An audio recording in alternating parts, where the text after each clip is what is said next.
Welcome to AHRC TV's weekly roundup. In this week's program, AHRC TV brings you the following stories. Call for fair trial of military personnel who opened fire on Papua community. Relief still needed for more than 2.8 million people after huge earthquake. President Aquino's promises failed to tackle problems on the institutions of justice. Hong Kong drops to a new low in press freedom global rankings. Hundreds of NGOs affected as Lango law is passed. Family petitions for dead family member to be reduced.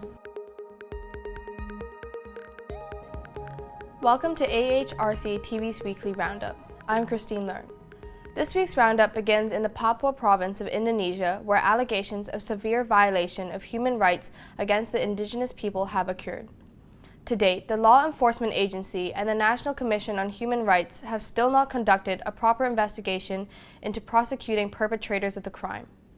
The reason the communist HAM has given is that it does not have sufficient funds to run the investigation.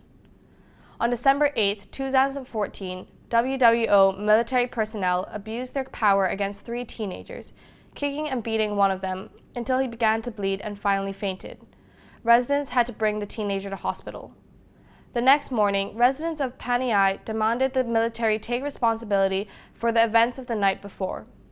Unexpectedly, the military and police opened fire on the residents, resulting in the death of 5 people and severe injury to 17 others. On January 9, 2015, the monitoring team of the National Commission on Human Rights found 4 allegations of serious violations of human rights by the police and military, namely, violation of the right to life, persecution, violation of the protection of the right to child, and lastly, right to security.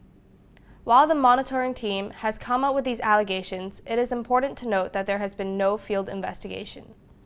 The inquiry team, known as KPP-HAM, was established on May 7, 2015 to follow up results of the monitoring team on the specific Paniai case. However, it is yet to conduct field investigations. Last month, Communist HAM has stated that funds are insufficient to do such an investigation in Paniai, Papua province. Such a reason for a lack of investigation has angered and caused significant public protests from the community.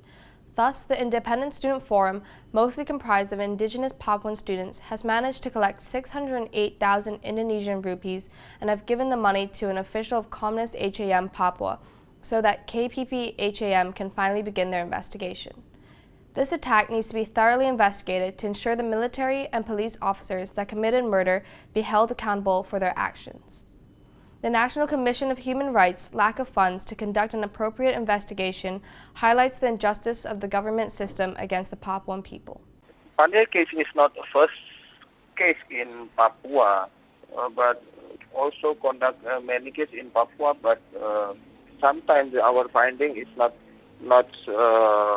going to the court. So I think this case is very important for the victim to get the justice. While when we conduct the investigation, we cannot receive the money, the money from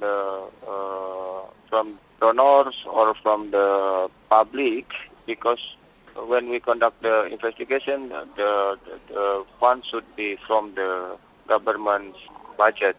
But in this month, our budget is very limited. And because we have another team, for example, so we have another team in other area in Indonesia, but still, maybe next month we try to fix our budget to conduct visiting location. Maybe next month the team will visit the Paniai. For the victims, they want the justice. For the Komnas HAM, we will focus on how to find the perpetrator. This is very important for the Komnas HAM. And then how to bring the perpetrator to the court. As far as I know, there is no action from the police or the state actor, about the Paniai case. They said they have no budget about to conduct the investigation and to conduct the report, the final report. until now, I didn't see any progress. I mean, it's not about when or where, but people here, we need justice. So when they start today, tomorrow, or next year, not a problem for us. But the problem is we need justice. So the investigation should deliver justice for us. Said about the freedom of expression for West Papuan people, because sometimes they denied all of the demonstration held by the West Papuan. They arrest people who join the demonstration, but in the remote area, I think it's very, very terrible, because we cannot monitor how many people killed there, and how the police and military behavior there, because we got many reports about the police or military arrest and harass people there, in the remote area, and no media make any publication about that. Next, the program moves to Nepal. Since the devastating earthquake that struck on April 25th, more than 8,700 people have died. There have been many efforts made by several organizations to help those in need and to alleviate the mental damage induced. Radio Nepal, along with UNICEF Nepal, created a radio program that airs several times a day in order to reduce the mental impact of the earthquake. During the show, callers can ask questions to which health professionals respond. With a large population in Kathmandu still residing in tents, there have also been group therapy sessions led by the Women's Rehabilitation Center for Women. Despite all of these efforts, according to the UN Resident Coordinator, 2.8 million people are still in dire need of different kinds of aid. Gurung, a worker for the Transcultural Psychosocial Organization, says there have already been cases of suicide as well as post-traumatic stress disorder. AHRC's Dr. Rajat Mitra is this week conducting a 3-day meeting for a group of civil society activists in Nepal to provide them with training in how to understand traumatized earthquake victims and provide them with counseling. In next week's program, AHRC TV will report further on this meeting. On the eve of the Philippine President's annual State of the Nation address, migrant workers and human rights campaigners on Philippines in Hong Kong held a protest and public event. The event was hosted by Bagong Alyansang Makabayan Hong Kong. In this event, dubbed as State of the Migrants Address, AHRC's Danilo Reyes spoke on the absence of protection from the government not only for Filipino migrants, but also for the families they left behind at home. Reyes has drawn attention to the failure of the country's justice institutions to punish the police, military, and public officials who commit gross violations of rights. None of those charged for torture, enforced disappearances, and extrajudicial killings during Aquino's term has been convicted for their crimes. During Aquino's term, the AHRC published special reports in March 2011 on the implementation of anti-torture law, and in September 2013 on the cases of targeted attacks on human rights and political activists. None of the perpetrators have been convicted.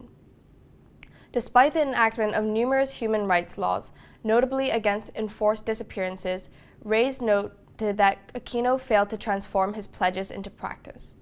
Police and soldiers who commit crimes are not punished, but rather promoted to higher ranks. The AHRC has stated that Aquino has failed to tackle problems on the institutions of justice, the police, prosecution, and the judiciary under his watch. These remain the main obstacles to achieving justice and accountability in the Philippines. On to Hong Kong, where the city has recently dropped to an unprecedented low on the latest Reporters Without Borders Global Ranking Index on freedom of the press. Hong Kong is ranked 70 out of 180 countries, having dropped 52 places in the last 10 years. As stated by Reporters Without Borders, the index is determined based on a range of criteria that include media pluralism and independence, respect for the safety and freedom of journalists, and the legislative, institutional, and infrastructural environment in which the media operate. Reoccurring instances of censorship, violence, and intimidation towards journalists, as well as China's increasing influence, have contributed to restrictions on press freedom. Reporters Without Borders have cited events such as the knife attack on Kevin Lau, the former editor of newspaper Ming Pao and allegations of media self-censorship in reports of the Occupy Central demonstrations. Next week's Roundup will feature a more extensive report on press freedom issues in Hong Kong. Moving on, the AHRC revisits events in Cambodia, where the Senate has passed the Lango Law on July 24th. Prime Minister Hun Sen of the Royal Government of Cambodia has stated that the law is necessary to prevent funding from terrorist groups and money laundering. Particularly concerning is that the Lango Law is only one of 6 laws that have been or are likely to be passed that will considerably affect fundamental human rights in Cambodia. Hundreds of local and international human rights organizations, the UN, and the European Union have all opposed Lango to no avail. Community forums and protests were held against the law but were shut down by the police.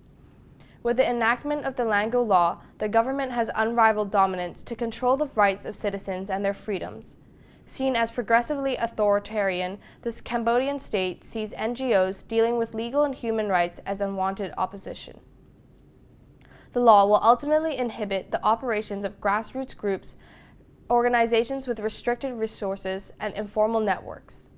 Many clauses in the Lango Law contradict the International Covenant on Civil and Political Rights as well as Cambodia's very own constitution. AHRC TV interviews AHRC Director of Policy and Programs, Basil Fernando, to hear more on this issue. On the 14th of July, the National Assembly of Cambodia passed a law known as the Law on Associations and Non-Governmental Organizations, known popularly as Lango. Now, this law's aim is to stop funding for local and national civil society organizations. This will virtually, as observers have pointed out, suppress the civil society development in Cambodia. In 1993, when an internationally sponsored election was held in Cambodia, the hope was that there will be a new dawn of democracy and rule of law in Cambodia. And the new constitution declares Cambodia as a liberal democracy. What this particular law does is to stop that whole process of democratization by virtually suppressing the voice of people. On very particular aspect that this law will affect is the problem of land grabbing, which is one of the great problems that has been affecting Cambodia for several years now. The land of the people are handed over to big corporations without any kind of law and any kind of process or compensation or alternative lands for the poor. The protest of the poor was given expression to by many organizations, both local organization and international organization.